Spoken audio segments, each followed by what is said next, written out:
If you really want to learn English quickly, you follow some tips. Number 1, listen regularly.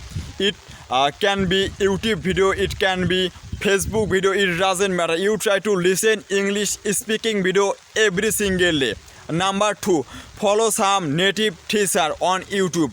When you will go on your YouTube channel, that time you will follow some native English teachers. When you will search native teacher, I hope you will find many native teachers to learn English quickly.